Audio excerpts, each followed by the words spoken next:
자, 교재 243페이지 자유권적 기본권 들어가기 전에 우리 문제 잠깐만 하나만 확인하고 갈게요. 자, 여러분 뒤에 545페이지서부터 지금 554페이지까지가 자, 인간의 존엄과 가치, 행복 주권, 그 다음에 평등권까지 내용이 쭉 나와 있습니다. 자, 그러면 그 중에서 방금 우리가 평등권 얘기했잖아요. 네. 평등권에 대한 얘기. 바로 작년도 기출을 한번 풀어볼까요? 17번, 554페이지에 17번 문제가 있죠? 그걸 같이 한번 해보도록 하겠습니다. 자, 평등권 내지 평등 원칙에 관한 설명으로 모두 옳은 설명으로 맞는 것은 골라봐라. 이렇게 나왔네요. 자, 그러면 같이 한번 해보도록 하겠습니다, 여러분. 자, 그래서 기억부터 보면 조세를 비롯한 공과금 부과에서 평등 원칙은 공과금 납부 의무자 법률에 의하여 법적인 평등 부담뿐만 아니라 사실적으로 평등하게 부담을 받을 것을 요청한다 그랬습니다. 자, 요거 맞을까요? 틀릴까요? 맞을까요? 틀릴까요?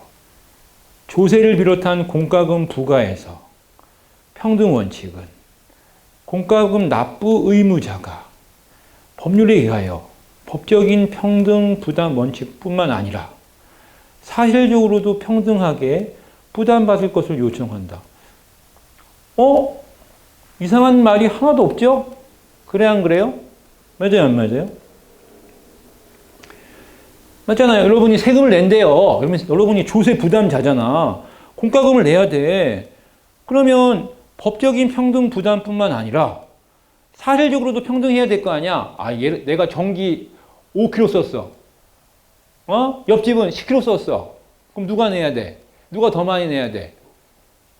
옆집이 더 많이 내야 되죠. 근데 이런 거 있죠. 공동전기. 아파트 하면 공동전기세 있죠. 뭐 있어? 엘리베이터. 근데 이래? 나 엘리베이터 평소 안 타고 다녀. 운동하려고. 나 10층 사는데 10층까지 맨날 걸어 올라가. 나 공동요금 못 내겠어. 이럴 수 없잖아. 그거는 바로 평등 부담의, 공평한 평등 부담의 원칙인 거야. 하지만 더불어 뭐가 있다는 거야? 사실적인 평등도 있잖아. 그래 안 그래? 네가 많이 써서 너 많이 내라는 거야. 그게 아까 무슨 평등이야? 상대적 비례적 평등이잖아. 맞아 안 맞아? 그러니까 같은 건 같게 해야죠. 이 아파트에 사면 공동 전기는 같이 내야 될 거 아니겠어. 네가 엘리베이터를 안 타고 맨날 기어 올라가든 말든 상관없는 거라는 거야. 하지만 네 집에서 쓴 전기는 네가 많이 썼으면 네가 많이 내야지. 이상한 거 없죠? 니은 볼까요? 유사한 성격의 규율 대상에 대하여 뭐야 이게? 이미 유사한 성격의 규율 대상에 대하여 이미 입법이 있다고 하더라도 평등 원칙을 근거로 입법자에게 청구인들에게도 적용될 입법을 하여야 할 헌법상의 의무가 발생한다고 볼 수 없다. 이거 아까 잠깐 했었죠? 했었어요? 안 했었어요? 이게 뭐라고 했어요? 자, 단순하게 외우세요. 우리가 입법 의무를 부과한다는 건 뭔지 아세요? 입법자가 구체적으로 모든 상황들을 다 판단해서 반드시 국민이 요구하고 열망하는 것을 반드시 입법화해야 된다는 것이죠. 그러니까 입법 의무를 부과한다는 말은 입법자에게 아주 구체적인 사항까지도 세세하게 입법을 하라고 우리가 요구한다는 건데, 실질적으로 우리가 입법 의무를 부과하기에는 우리가 평등의 원칙은 특히 차별받는다는 게 굉장히 주관적이고 상대적이라고 아까 말씀드렸잖아요. 그러니까 입법 의무를 구체적으로 부과하기가 어려운 거란 말이에요. 왜? 차별의 정도를 느끼는 게 되게 주관적이지 않잖아요. 주관적이잖아요. 그렇죠? 예. 이것도 이상한 게 없어요. 디귿은요. 국가라 할지라도 국고작용으로 인한 민사 관계에 있어서 일반인과 같이 원칙적으로 대등하게 다루어져야 하며 국가라고 하여 우대해야 할 헌법상의 근거가 없다. 선생님, 저요 국고작용이 뭔지 몰라요. 여러분, 그거 모른다고 이 문장이 해석이 안 되진 않죠? 자, 여러분, 국고작용은 쉽게 말하면 뭐죠? 여러분, 국고가 뭐냐면 국가 곳간, 국가가 가지고 있는 돈, 국고 자격은 국가가 가지고 있는 돈을 쓴다는 거잖아. 알았어요? 여러분, 그러면 예를 들면 봐봐. 여러분 공무원 되죠? 책상 받을 거 아니야. 볼펜 사줄 거 아니야. 그러면 돈 써야 돼, 안 써야 돼? 그러면 여러분 볼펜 살 때는 무슨 입장이 되는 거야? 국가지만, 아무리 국가지만 뭐가 되는 거야? 소비자가 되는 거잖아. 국가도 소비자가 되는 거잖아. 그렇지? 국가가 내 볼펜을 볼펜을 산대. 알았어요? 내 볼펜을 사준대. 그러면 국가가 그걸 시중에 살 거 아니겠어? 그럴 때는 시중과 국가는 계약을 맺어서 그걸 사는 거니까 무슨 관계가 되는 거야? 이건 이건 소비자의 관계가 되는 거야. 이건 무슨 관계가 돼? 이건 공법 관계가 아닌 거야. 알았어요? 이건 무슨 관계인가? 민사적 관계가 되는 거야. 이럴 때 국가라고 우대해? 막 국가가 그래? 야, 우리는 국가야. 돈 떼먹을 일이 없어. 2년 후에 갚아줄게. 안 된다는 거죠. 쉽게 말하면. 이것도 어렵지 않죠? 리을 마지막 볼게요. 국가를 상대로 하는 당사자 소송의 경우에는 가집행을 할 수 없다고 했어요. 아까 설명했죠? 아니, 국가를 상대로는 가집행이 안 돼? 민사관계는 가집행을 잘 받아주던데 왜 국가로 상대할 때는 가집행을 안 돼? 왜 국가를 더 우대해? 안 된다는 거죠. 위배되죠? 평등원칙 위배가 된다라는 겁니다. 알겠습니까? 자, 여러분, 우리 판례를 다 판례예요, 이게. 이제 좀 감을 잡아야 돼. 우리는 모든 판례를 아주 구체적으로 낱낱이 볼 필요가 없어요. 핵심적인 판례의 키워드를 알고 이것이 기본권의 어떤 부분에 위배가 되는지 안 되는지, 위헌인지 아닌지만 딱딱 해서 정리를 해놔야 되는 거예요. 답은 그러면 몇 개예요? 3개네요. 그렇죠? 3번 고르시면 되는 문제였어요. 알았습니까? 쉬운 문제는 아니야, 솔직히. 판례를 많이 보지 않으면 이 문제 못 푸는 거 아니야, 솔직히. 그렇죠? 그래서 판례를 좀 많이 보셔야 되는데 우선 판례에 보는 순서는 뭐야? 지술 판례 위주로. 그래서 교재에 있는 판례 위주로 먼저. 자, 이거 봐요. 교재 판례 4개 너무 짧고 잘 이해가 안 된다면요. 주말에 헌법재판소 들어가면 판례가 있고 판례 찾는 방법 쉽게 알려줄까요? 예를 들면 끝에 거만 보면 돼요. 알았습니까? 뭐냐면 이것만 키워드 치면 돼요. 예를 들면 자, 우리 지금 어디 할 거야? 기본권. 자, 232페이지, 앞에 와봐요. 앞에 와서.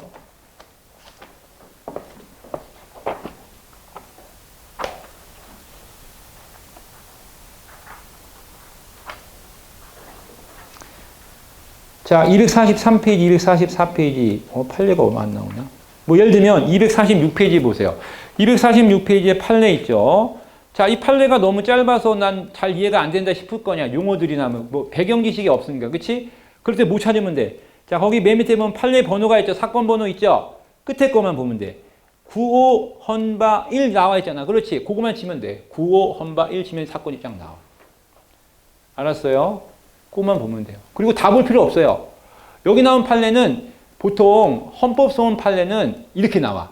나는 평등권도 침해당했고 자유권도 침해당했고 모두 침해당해서 나와. 그러면 그게 짜자자 다 있어.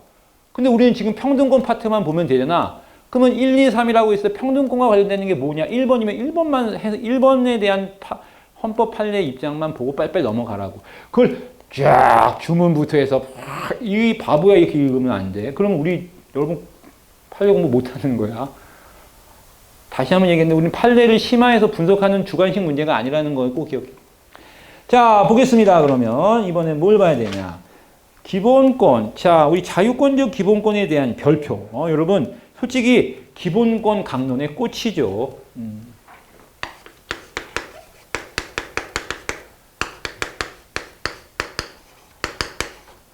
자유권적 기본권은 기본권 강론의 꽃이라고 봐야 됩니다.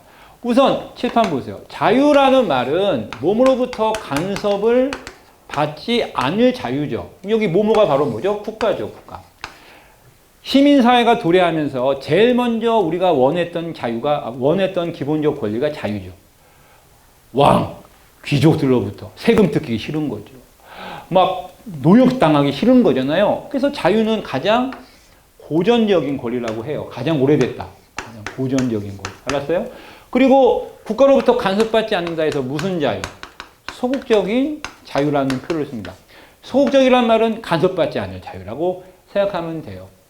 이해되시겠어요? 그리고 자유의 범위는 어떨까? 되게 포괄적일 거예요. 알았습니까? 그래서 자유는 인간이라는 존재가 본래적으로 가져야 될 가장 중요한 권리죠. 그래서 초국가적 권리고, 초국가라는 건 뭐죠? 일정한 국가 안에서만 보호되는 게 아니라는 거죠. 세계 각지에 돌아다니는 모든 인간이면 다 보호받아야 된다는 얘기고요. 알았습니까? 초국가적 권리. 그 다음에 뭐 초실정법적 권리. 그러니까 실정법이라는 건 구체적인 명문화된 걸 뛰어넘는다는 얘기죠. 그래서 비열거적 권리라는 거야. 초실정법적 권리라는 게 비열거적 권리도 포함한다는 얘기가 되는 거야. 포함. 알겠어요? 그래서 이걸 통해서 자연법상의 권리, 자연권이다 이렇게도 말할 수 있다는 얘기가 되는 거. 자, 소극적 권리 했죠? 그 다음에 이제 우리가 좀 더 구체적으로 자연권을 좀 해부해 봅시다. 해부. 알았습니까? 자, 해부를 해볼게요. 자연권을 해부할 때는 크게 두 가지로 봐요. 알았습니까?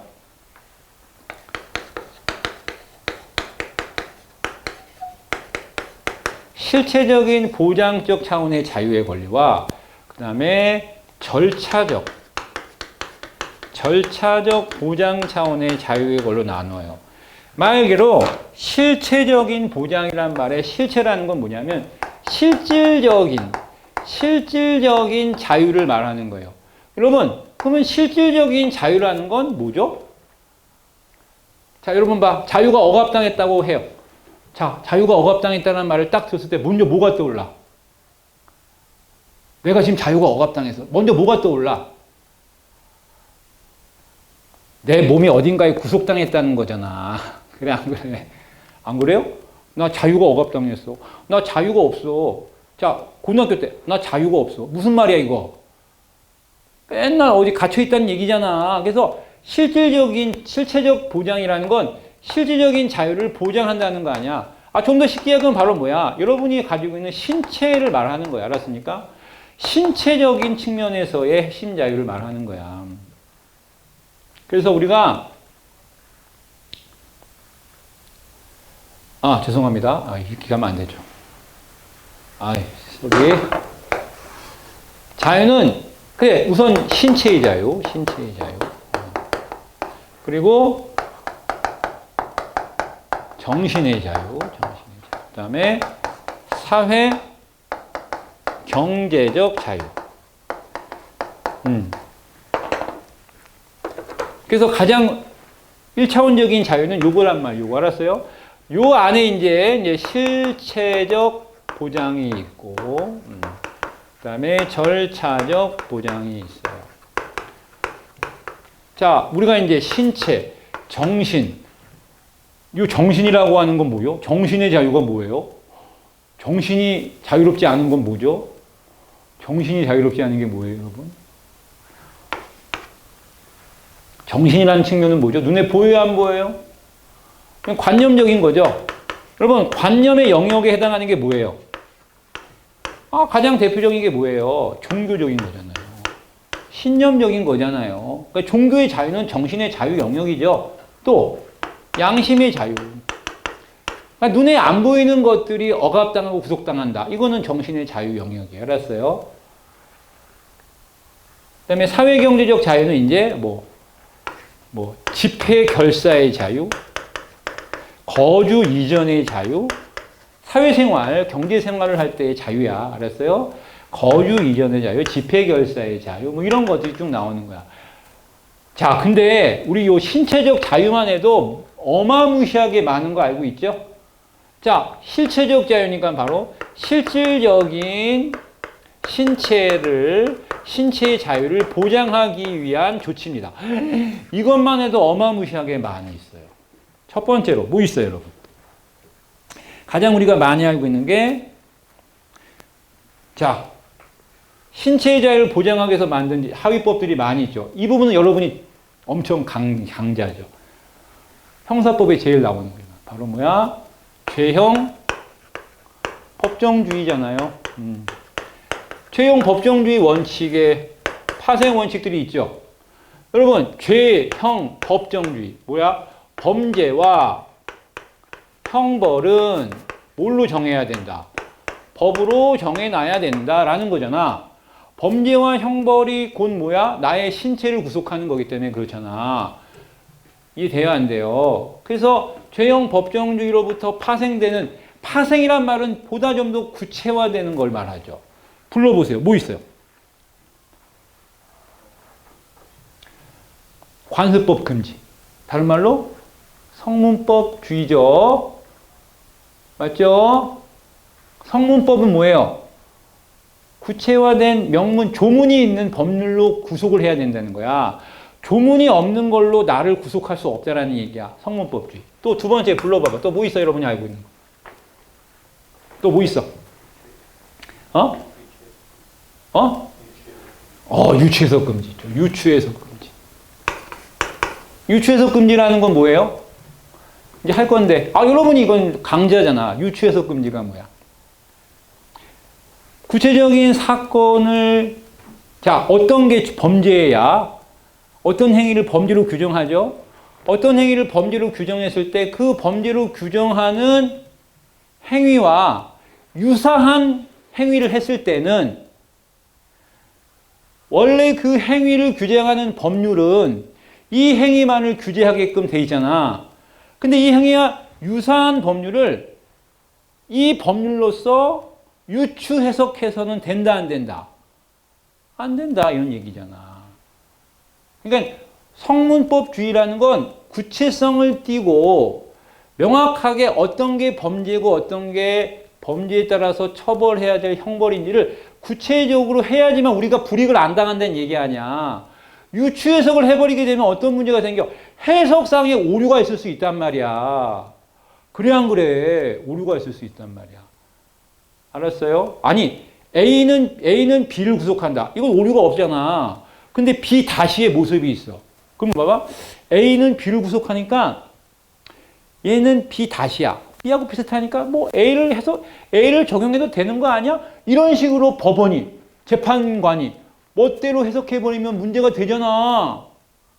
그래야 안 그래요? 그래서 누가 피해를 입어? 우리가 피해 입을 거 아니야. 또 불러봐. 또 뭐 있어? 가장 핵심적인 거 뭐 있어? 이 양반들이 형사법 하면서 왜 해? 그렇죠. 형벌 불소급의 원칙. 소급입법 금지. 행위 시에 규정된 범죄와 형벌로 인해서 처벌받아야 되지 추후에 새로운 입법을 통해 처벌받을 수 없다. 형벌 불소급의 원칙의 근본 취지는 뭐야? 과벌하지 않겠다는 거죠. 과벌이 뭐예요? 보다 중하게 처벌하지 않겠다는 거죠. 또 뭐 있어? 불러봐, 또. 다 나왔어? 그렇죠. 명확성의 원칙. 뚜렷해야 된다는 거야. 뚜렷해야 된다는 거야. 어떤 게 범죄인지도 뚜렷해야 되고 그거에 따른 처벌 규정도 뚜렷해야 된다는 거야. 알겠어요? 그게 명확성이에요. 잘하셨어요. 또 뭐 있어? 저걸 땡이야? 자, 대부분 저 얘기 정도 알죠? 성문법. 근데 우리가 기출 보면 몇 가지가 좀 더 있어요. 예를 들면 좀 이따 볼 거예요. 이거는 많이 나오는데 안 나오네, 여러분. 적정성 얘기가 안 나왔네. 적정성의 원칙. 흔히 비례의 원칙이라고 하죠. 이게 뭐예요? 가벼운 범죄는 가볍게 처벌해야죠. 중대한 범죄, 중한 범죄는 엄하게 처벌해야죠. 그게 비례죠. 가벼운 범죄인데 중하게 처벌하면 안 되죠. 빵 하나 훔쳤는데 무기징역. 빵 하나 장발장이야?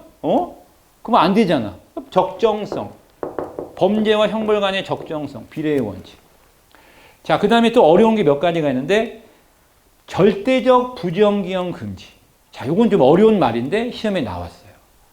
좀 더 설명할게요. 또 책임주의 원칙. 이건 너무나 당연한 거라서 책임질 놈한테 책임을 물어야지. 아니, 죄진 놈이 책임져야지. 그래서 책임주의 원칙에 반하는 게 바로 뭐예요? 바로 연좌제죠. 연좌제 금지.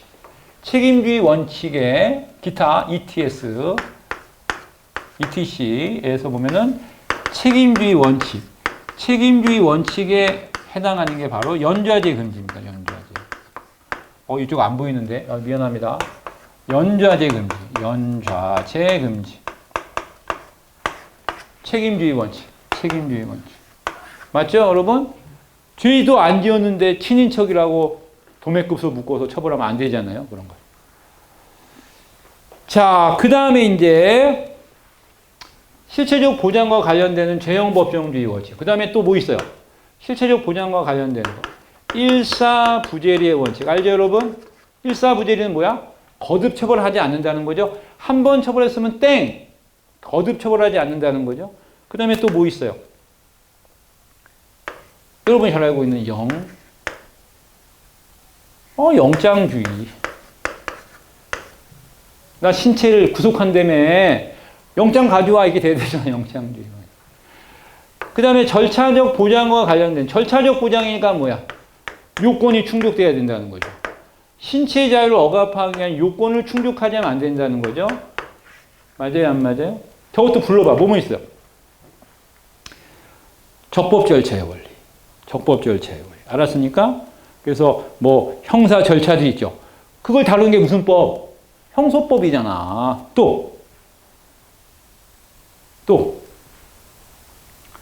행정 절차도 있죠. 그래서 우리가 자 행정심판제도 거쳐 행정소송 뭐 이런 거 나오지 않습니까? 뭐 그런 거. 그 다음에 권한쟁의 심판. 국가기관끼리의 권한관계에 대한 거. 그 다음에 또 뭐가 있습니까? 아, 죄송합니다. 영장주의는 여기 가야죠. 절차적. 영장주의는 절차적입니다. 네. 죄송합니다. 영장주의는 이쪽에 가야죠. 왜냐하면 영장을 발부받아야 체포할 수 있는 거 순서적인 거니까 절차로 가야 되겠네. 그 다음에 또 뭐 있어요? 여러분 뭐 구속적부심 들어봤어요? 구속적부심. 이것도 구속 후에 구속이 적합한지에 대한 심사를 법원에 청구하는 거잖아. 그렇죠? 구속적부심 절차적인 거죠. 그 다음에 뭐 변호인의 조력을 받을 권리. 그 다음에 무죄 추정의 원칙. 무죄 추정의 원칙은 언제까지 적용되죠? 확정 재판까지 적용. 이게 절차에 따르는 거잖아. 그 밖에도 많죠. 뭐 증거에 있어서 당연히 뭐가 돼? 어떤 증거 우선주의잖아. 그렇지? 자백 우선이 아니라 증거 우선주의. 그 다음에 뭐 고문 금지, 진술 거부권, 미란다 원칙의 원칙. 그렇죠? 또 보석제도 알아? 보석제도? 보석이 뭐야? 구속 상태에서 재판받을 때 법원에 청구해서 불구속 상태. 풀려나서 재판받는 걸 보석제도. 그것도 절차에 있다. 자, 그래서 여러분, 이 신체의 자유. 이것만 해도 어마무시한 내용들이 담겨 있어요. 그래서 여러분, 자, 이 자유권적, 아직 이건 손도 안 댔어요, 이거는. 이 자유권의 기본권의 내용이 엄청 방대하고 내용이 제일 많고 시험에 제일 내용이 많아. 20문제 중에 기본권 강론 문제가 16문제라면 15문제면 이 문제만 최소 7, 8문제야. 그래서 이 자유권적 기본권은 정말 열심히 봐야 돼. 판례도 열심히 보고. 솔직히 내용이 이게 다란 말이야. 봐봐. 우리 책 어디까지 있어요, 여러분, 이게? 딱 봐도 알죠? 여기까지 여러분. 옆에 봐봐. 옆에 그 색깔 딱 차이 나는 데만 봐도 알 수 있어요. 색깔 딱 차이 나는 것만 봐도 알 수 있어요. 그래요. 저기까지 보세요. 여러분 옆에 색깔 보세요. 옆에 딱 봐도 어마무시하게 내용이 많죠, 여러분. 자유권은 끝이야. 게임 끝이야. 자, 페이지 243페이지 보겠습니다. 형광펜 드시고. 자, 아까 자유권은 국가 권력으로부터 침해로부터 개인의 자유를 보호하는 것. 그래서 우리가 흔해서 자유권을 뭐라고 불러? 국가로부터 간섭받지 않는다. 그래서 두 번째 줄에 보면 대국가적 방어권이라는 표현을 쓰는 거고, 그리고 국가의 어떤 적극적인 자기, 어떤 행위를 바라는 게 아니죠. 소극적인 부작위. 그러니까 소극적인 부작위는 간섭하지 말라는 거야. 너 아무 짓도 하지 마. 부작위니까 뭐야? 뭘 하지 마. 이런 뜻이잖아. 그렇지? 자, 그리고 밑에 천부적이고 초국가적 권리. 천부적이라는 말은요, 이제 태어나면서부터 갖는 권리. 초국가적 권리라는 건 뭐죠? 국가 안에서만 보호받는 권리는 아니라는 거죠. 포괄적인 권리, 다음 페이지. 그리고 소극적이고 방어적인 권리. 여러분, 적극적 권리하면 안 돼요, 여러분. 우리는 간섭받지 않는 것이니까. 그리고 자유권도 평등권과 같이 뭐가 돼? 이중성이 있죠? 개별적인 공권이면서, 주관적 공권이면서 객관적 가치 질서성을 갖는 두 가지가 다 있어요. 자, 그러면 자유권의 주체는 당연히 국민, 그리고 외국인도 되고, 그 다음에 법인도 됩니다. 특히 형광펜. 법인의 경우는 요거에 한해서 경제적 자유, 사생활의 자유, 언론 출판의 자유에 한해서입니다. 경제적, 사생활, 언론 출판의 자유에 한해서라는 거 꼭 기억하세요. 자, 자유권은 당연히 모든 국가 권력을 구속하겠죠. 이 말은 무슨 말이야? 입법, 행정, 사법부 모두 국민의 자유의 권리를 기본적으로 보호해야 된다는 걸 말하는 겁니다. 그리고 대사인효가 성립이 되죠. 자, 대사인효가 뭐야? 제3자 효력이 인정된다는 거죠. 자, 그러니까 무슨 말이야? 국가가 나의 자유를 침해하는 건 당연히 안 되죠. 하지만 개인끼리도 자유의 침해가 분명히 있을 수 있다는 거죠. 그것도 보호받아야 된다. 자유권도 제한될 수 있죠. 헌법 37조 2항에서. 자, 나옵니다. 요거부터 보겠습니다. 신체의 자유. 요거를 신체를 다른 말로 인신이라는 표현을 써요. 그 봐봐. 그래서 인신의 자유가 곧 신체의 자유예요. 자, 그런데 245페이지 보세요. 생명권 나왔죠? 뒤에 한번 넘겨 보세요. 뒤 넘겨서 248페이지 보면 248페이지가 생명권. 자, 다시 돌아오세요. 생명권. 245페이지의 생명권. 자, 우리 생명권은 저번 시간에 어디서 배웠어요? 인간의 존엄과 가치 실현의 권리에서도 나왔었죠. 근데 여기 왜 또 나와요? 중복이에요? 중복이란 개념보단 당연히 자유의 권리에 있어서 신체적 자유라는 표현에서는 생명권이라고 하는 측면은 인간의 존엄과 가치의 문제이기도 하면서 또 뭐야? 신체의 자유를 뺏는 행위도 문제 삼을 수 있다는 얘기가 되니까 양쪽에 다 나올 수밖에 없는 거예요. 그래서 여기가 좀 더 자세히 나왔어요. 앞부분은 자세히는 안 나왔잖아요. 자, 근데 우리가 맛을 봤기 때문에 그냥 빨리빨리 좀 보고 넘어가겠습니다. 생명권. 핵심만 빨리 볼게요. 생명이라고 하는 건 당연히 뭐가 돼? 외부로부터 우리가 어떠한 신체의 안정을 보장받는 거죠. 신체의 안정. 그렇죠? 그래서 신체의 안정을 보장받는 게 가장 핵심이고요. 또 외부로부터 어떤 부적절한 어떤 행위를 받지 않는 거고요. 그리고 모두 포함되냐면요. 정신적인 측면에서의 위험도 당연히 받으면 안 된다가 이제 핵심이 되는 겁니다. 자, 그런 내용들이 어디에 있냐면요. 뒤에 있는데 우선 245페이지에는 뭐만 좀 보면 되냐면요. 자, 생명권의 의의라고 나오죠, 여러분. 자, 당연히 생명권은 모든 인간 인권의 대전제이고 기본적 가치. 이거 외울 거 없어요. 이거 외우지 마세요. 그리고 생명권은 헌법상의 기본권. 이것도 외울 필요 없고요. 생명권의 의의는 보지 마세요. 시험에 안 나옵니다. 근데 생명권의 헌법적인 근거. 자, 근거. 원래는 명문 규정은 없어요. 알았습니까? 고개를 보세요. 명문 규정이라는 표현은 이렇게 외우면 쉬워요. 생명권의 명문 규정이 없다는 건 생명이란 글자를 딱 박아가지고 글씨를 딱 생명이라고 써가지고 규정하는 건 없다는 거야. 하지만 생명과 관련되는 조항들은 굉장히 많다는 거야. 헌법 10조 같은 경우 생명과 관련되는 게 맞죠. 인간의 존엄과 가치, 그렇죠? 행복 추구는 생명과 관련되는 얘기. 그래서 근거 조항 보시면 10조, 10조, 12조, 37조 1항 등등등등이 있다라는 거야. 명문 규정은 없습니다. 그렇게 보시면 되고. 다음 페이지 넘어가 볼게요. 246페이지. 생명권의 법적 성격이라는 게 나오죠. 자, 이게 무슨 얘기냐면요. 생명권은 이중적인 성격이 강하다. 자, 주관적인 방어권도 있고요. 객관적인 가치 질서. 당연히 인정되는 거고. 자, 2번 보세요. 요게 또 어려워요. 생명권의 제한 가능성. 자, 요게 헌법 30조 2항의 일반적인 법률 조항에 의해서 제한이 불가능한 절대적 기본권이라고 보긴 어렵다. 그러니까 보세요. 생명권을 제한한다는 건 뭐야? 죽이겠다는 얘기야. 맞잖아. 생명권을 다른 기본권 떠나서 생명권을 37조 2항에 근거해서 제한한다면 생명권을 제한하는 건 딴 게 없어. 뭐야? 죽이겠다는 얘기잖아. 근데 우리는 죽일 수 있어, 없어? 법적 근거 있어, 없어? 있잖아, 형벌에. 사형제도. 분명히 사형제도에 명확하게 형벌로 규정돼 있죠? 그러면 성법 37조 2항에 근거해서 생명권도 제한될 수 있는 거야, 없는 거야, 지금? 있는 거죠. 있는 거죠. 맞아, 안 맞아? 그래서 봐봐, 나오죠? 생명권도 30조 2항에서 제한이 불가능한 절대적 기본권이라고 보기 어렵다라고 하는 건 제한될 수도 있다라는 거죠.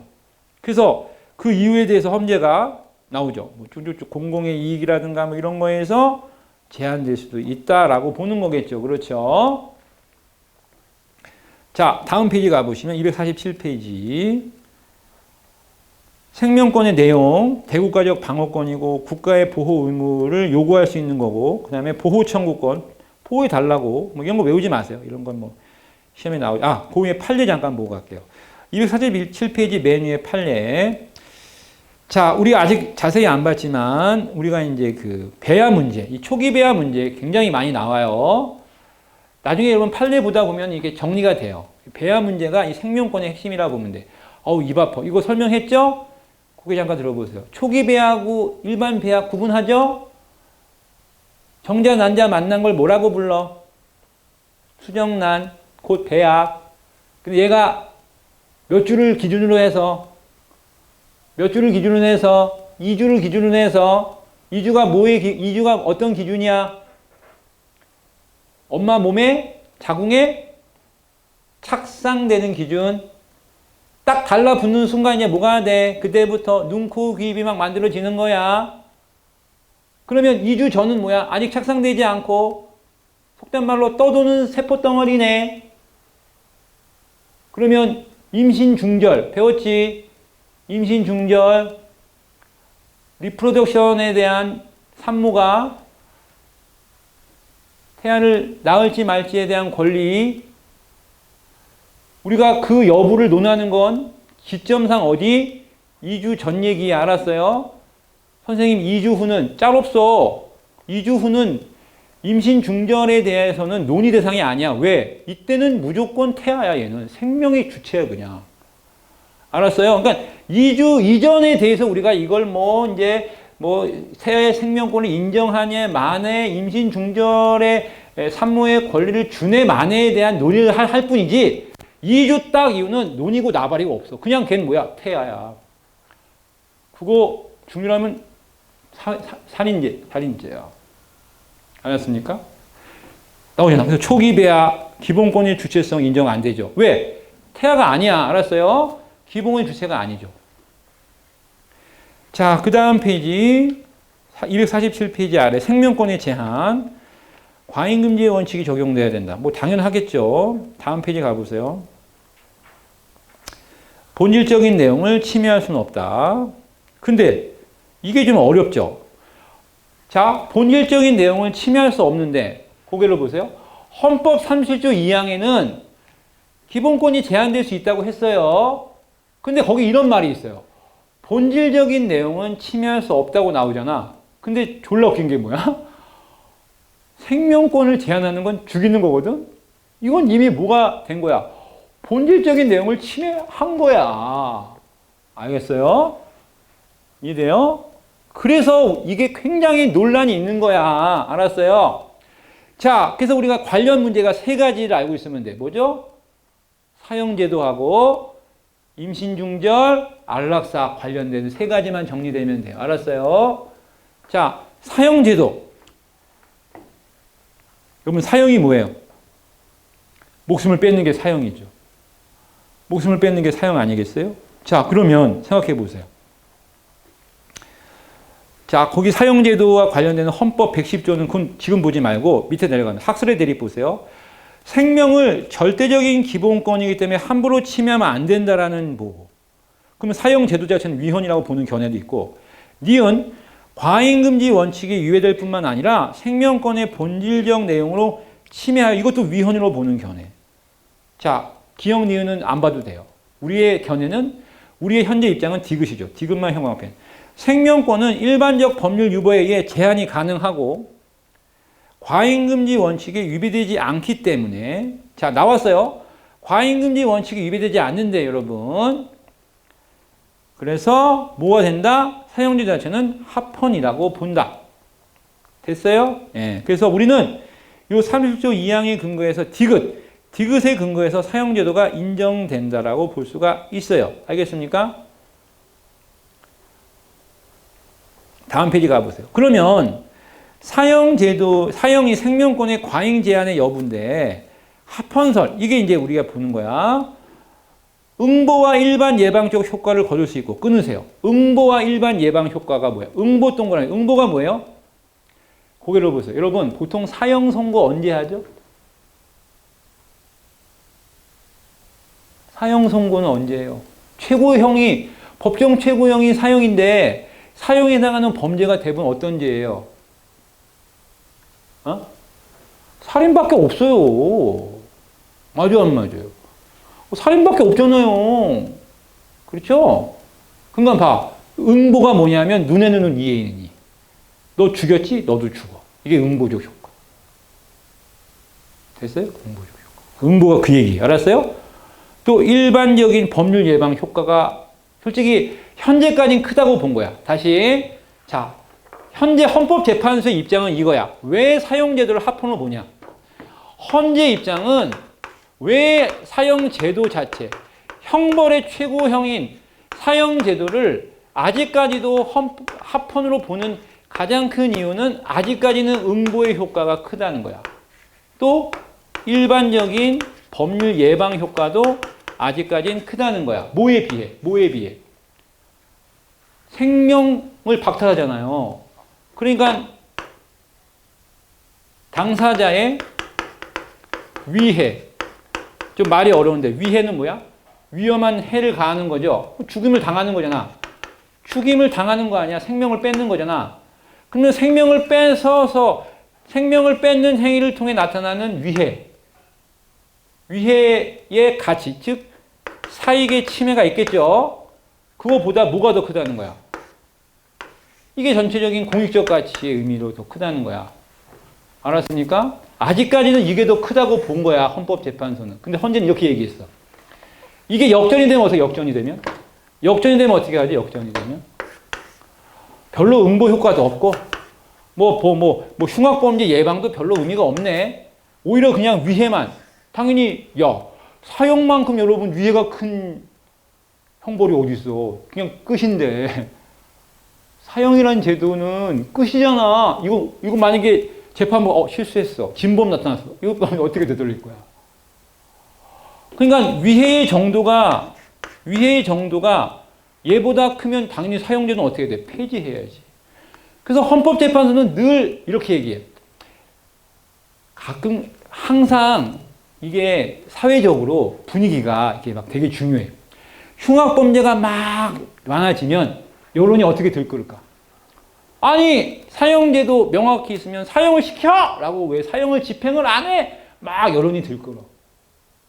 알았어? 그러다가 좀 세상이 좀 잠잠하고, 알았어? 좀 이렇게 쉽게 말하면 안정기에 접어들면 어떤 여론이 또 일어나. 아니, 그 사형제도 빨리 폐지해.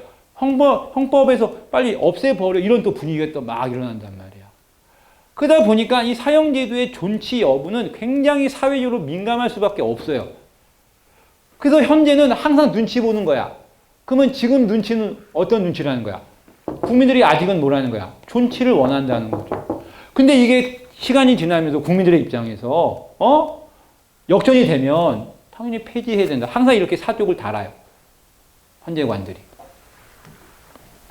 자, 그래서 합헌설만 보세요. 위헌설은 보지 마시고. 그래서 아직까지는 응보와 일반적 예방 효과가 크다고 보는 거야. 형벌의 한 종류로 당연히 사형제도 필요하다. 헌법상의 비례 원칙에도 반하지 않는다고. 여러분, 비례 원칙이 다른 말로 뭐라고? 과잉금지 원칙에 반하지 않는다. 근데 봐봐, 나오죠. 요거. 시대 상황이 바뀌어 생명을 빼앗는 사형이 가진 위해. 여러분, 이것만큼 큰 위해가 어딨어. 위해가 범죄 예방의 필요성이 거의 없게 되면 당연히 국민의 법감 나오잖아. 국민의 법감정. 법감정에 근거해서 어떻게? 곧바로 폐지해야 된다고 항상 헌재는 이렇게 사적을 달아요. 됐죠? 그 정도 알고 있으면 되고. 그래서 결론만 얘기하면 사용제도는 헌법 30조 2항의 법률 유보 원칙에 따라서 제한될 수 있는 생명권이다라는 거예요. 자, 그 다음에 두 번째, 인공임신 중절. 자, 인공임신 중절은 일부러 임신을 중절하는 거죠.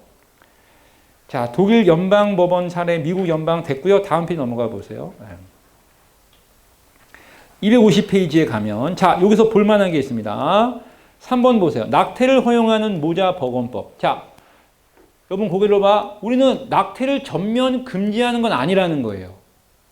낙태가 허용될 사례가 있어요. 알았습니까? 옆에 사이드에 보면 모자보건법 14조 있죠? 요거 별표하고 알아놓으세요. 예. 이러한 경우에 한해서는요, 낙태가 허용되는 겁니다. 임신 중절이 허용된다는 거예요. 그러니까 낙태 문제는 항상 태아의 생명권과 임산부의 자기결정권. 아까 우리 자기결정권 배웠죠? 리프로덕션의 자기결정권. 이 두 가지가 충돌하는 거예요. 여러분, 기본권끼리 충돌할 때는 항상 뭐라고 해? 상위의 기본권을 봐야 되죠. 우리 했죠? 동등한 기본권일 때는 뭐라고 해? 조화의 원칙을 추구해 가야 된다고 했고요. 그렇죠? 자, 그래서 이럴 때는, 자, 생명권과 임산부의 기본권이 충돌했을 때 이걸 해결하는 방법이 뭐냐? 그래서 조건이 있는 거죠. 바로 모자보건법 14조에 한해서 낙태가 허용될 수 있다는 거니까 그거를 정리하시기 바라고. 자, 그 다음에 마지막 안락사 얘기. 자, 안락사의 종류가 쫙 있습니다. 그 중에 두 가지만 동그라미. 소극적 안락사, 자발적 안락사만 보시면 돼요. 적극적 안락사는 약물을 투입해서 죽이는 행위예요. 알았어요? 우리는 안 돼. 우리는 안 됩니다. 비자발적 안락사는 뭐야? 동의가 없다는 얘기. 알았어요?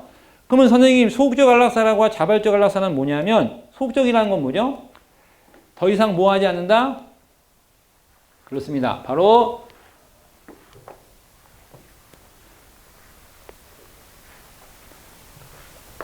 소극적 안락사란 더 이상 뭐 하지 않는다? 생명 연장의 조치를 취하지 않겠다는 거고, 자발적 안락사는 뭐죠? 환자의 자발적인 동의가 있어야 된다는 거예요. 알겠습니까? 근데 이건 이제 명확할 수도 있고 명확하지 않을 때는 어떻게 하죠? 명확하지 않을 때는 어떻게 한다고 했어요? 저번에 했잖아요. 객관적인 상황, 그치? 또, 그쵸. 그러니까 흔히 말하는 명시하지 않았지만 여러 가지 객관적인 상황에서, 여기서 객관적인 상황이라는 건 뭘 말한다?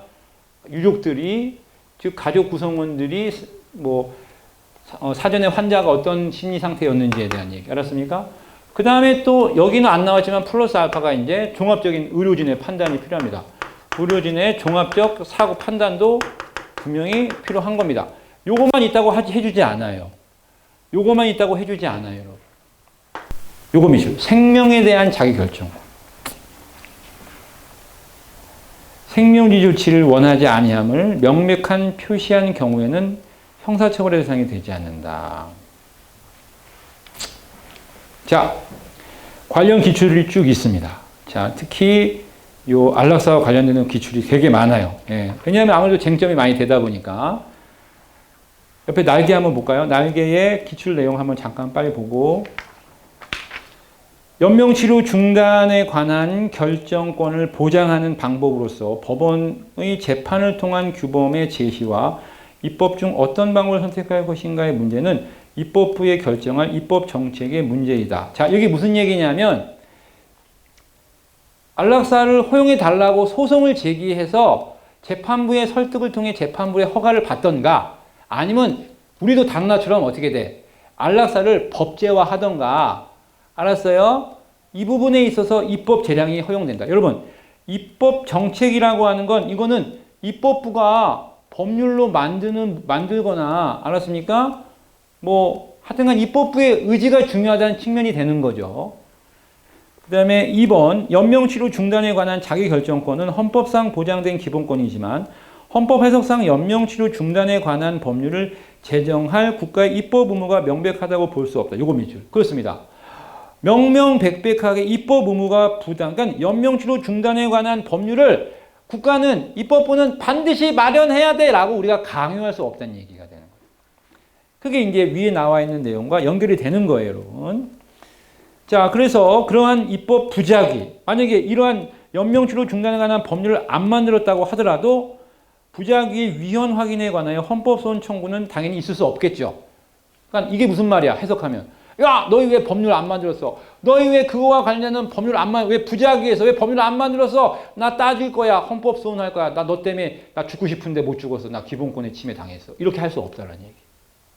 마지막, 진료 행위에 대한 환자의 동의는 개인적 인격권과 행복추구권에 의하여 보호되는 자기결정권을 보장하기 위한 것으로 의료계약에 의하여 제공되는 진료의 내용을 의료인의 설명과 환자의 동의에 의해 구체해야 된다. 맞습니다. 그래서 우리가 이제 중증 더 이상 연장, 생명 연장이 무의미하다는 의료적 판단이 있어야 돼.